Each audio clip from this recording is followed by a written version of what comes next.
In the heart of a small Texas town, nestled between grain silos and cattle farms, stood an old auto garage that hadn't changed in 40 years.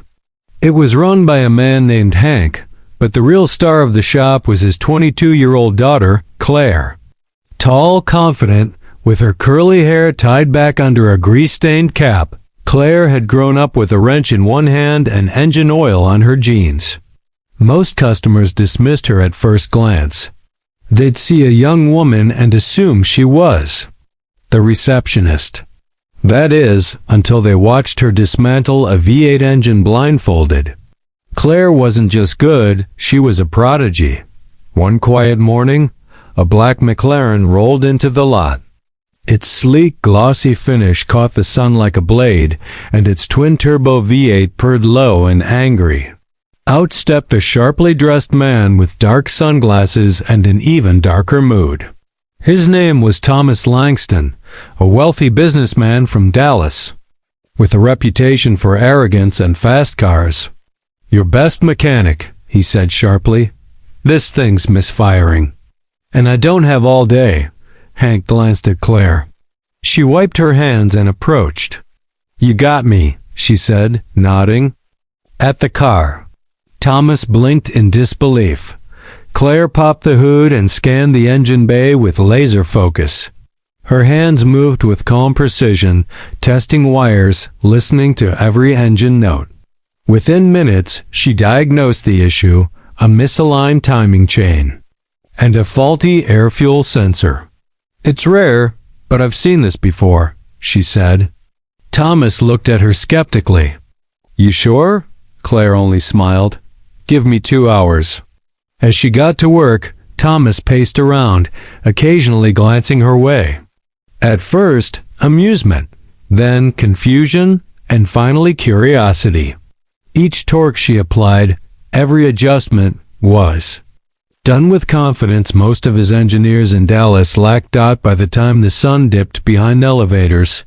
Claire wiped sweat from her brow and signaled for Thomas. "She's ready." He slipped into the McLaren, turned the key, and the engine roared to life, clean, powerful, perfect. He drove a quick lap around the lot, returned, and stepped out slowly. "You rebuilt the air intake system?" he asked, astonished. "Modified the valve timing, too. Should run better than factory specs now," she replied casually. Thomas was silent for a beat. "You're wasted here." Hank chuckled in the background. "I've been saying that for years." Claire didn't think much of it as Thomas left. She figured he'd just be another rich guy who underestimated her. But what she didn't know was that Thomas couldn't stop thinking about that engine or the woman who had rebuilt it from memory. Back in Dallas, he raved to his board members about a girl in the middle of nowhere who knows more than half our R&D team. The next day, Claire received a call. "This is Thomas Langston.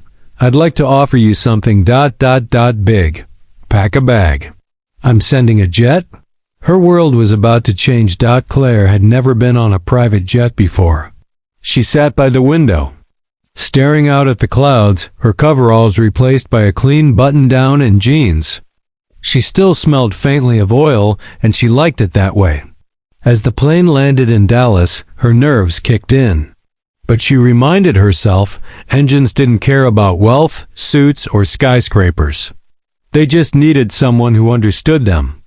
A sleek car was just a machine with a soul, and that was Claire's language. At Langston Motors HQ, a modern glass building with dozens of high-end sports cars in its lobby, Claire was met by Thomas and his engineering team. Most looked surprised, if not skeptical, to see her. But Thomas cut to the chase. "We're building a concept supercar for the next Geneva Auto Show," he said. "Our best team couldn't solve a problem in the powertrain. I want you on it." Claire blinked. "You brought me here for a concept car?" "No," Thomas replied. "I brought you here to save it." Inside the lab, Claire was handed blueprints, engine schematics, and reports from engineers who had hit a dead end. They watched her like hawks. She spread everything out, sat cross-legged on the floor, and within an hour found 3 miscalculations. "You're running the wrong gear ratio for this engine layout," she said, circling it with a pen. The room went quiet. Even the lead engineer leaned in. "She's right," he muttered. Thomas smiled. "Told you she's not just a mechanic." From that moment, they treated her differently, not because of her title, but because of her results. Over the next 10 days, Claire led the redesign of the supercar's engine system. Her ideas were bold: a lighter piston structure, recalibrated EQ mapping, and an experimental cooling system. It was risky, but it worked. The car not only performed beyond expectations, it shattered company records on the test track. Executives from other departments came down just to watch the girl from Texas guide the team like a seasoned pro. Claire didn't brag. She didn't need to. Her work spoke louder than words. On the final day, Thomas called a press conference. "This," he said, gesturing toward the prototype, "was made possible by one of the most brilliant minds I've ever met." The cameras turned to Claire.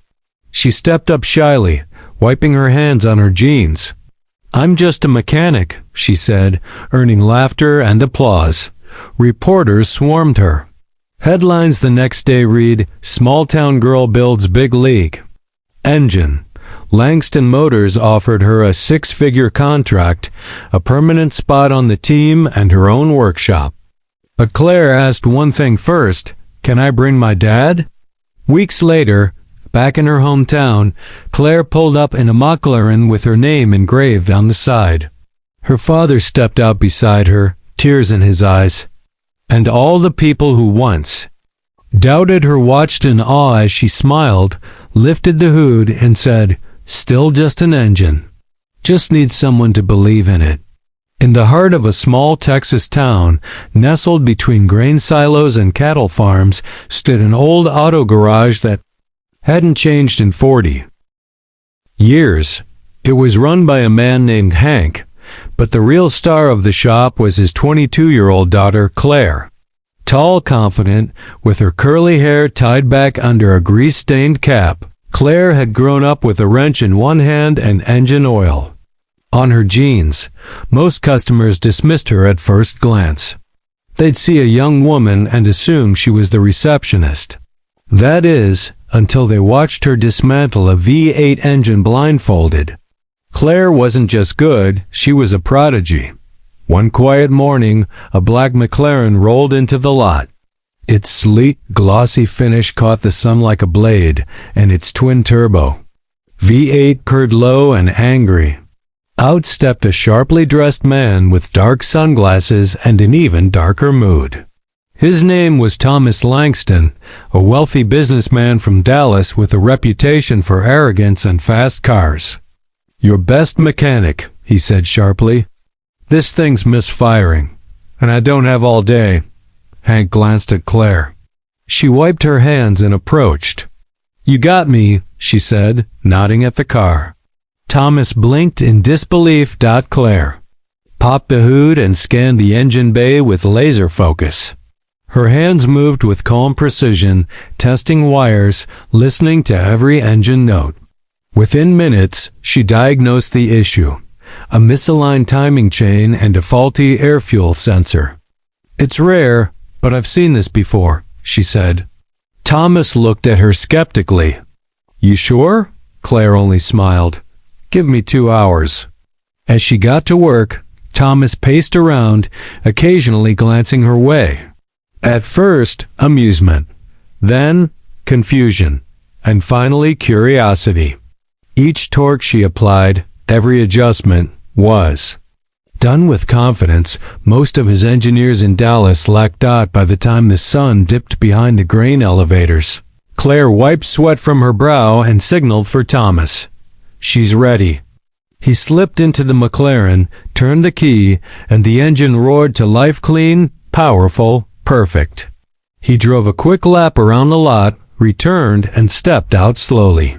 "You rebuilt the air intake system?" he asked, astonished. Modified the valve timing too. Should run better than factory specs now, she replied casually. Thomas was silent for a beat. You're wasted here. Hank chuckled in the background. I've been saying that for years. Claire didn't think much of it as Thomas left.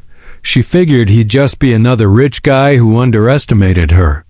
But what she didn't know was that Thomas couldn't stop thinking about that engine or the woman who had rebuilt it from memory. Back in Dallas, he raved to his board members about a girl in the middle of nowhere who knows more than half our R&D team. The next day, Claire received a call. This is Thomas Langston. I'd like to offer you something ... big. Pack a bag. I'm sending a jet. Her world was about to change. Claire had never been on a private jet before. She sat by the window, staring out at the clouds, her coveralls replaced by a clean button-down and jeans. She still smelled faintly of oil, and she liked it that way. As the plane landed in Dallas, her nerves kicked in. But she reminded herself engines didn't care about wealth, suits, or skyscrapers. They just needed someone who understood them. A sleek car was just a machine with a soul, and that was Claire's language. At Langston Motors HQ, a modern glass building with dozens of high-end sports cars in its lobby, Claire was met by Thomas and his engineering team. Most looked surprised, if not skeptical, to see her. But Thomas cut to the chase. We're building a concept supercar for the next Geneva Auto Show, he said. Our best team couldn't solve a problem in the powertrain. I want you on it, Claire blinked. You brought me here for a concept car? No, Thomas replied. I brought you here to save it. Inside the lab, Claire was handed blueprints, engine schematics, and reports from engineers who had hit a dead end. They watched her like hawks. She spread everything out, sat cross-legged on the floor, and within an hour found 3 miscalculations.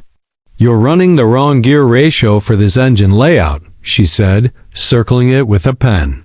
The room went quiet. Even the lead engineer leaned in.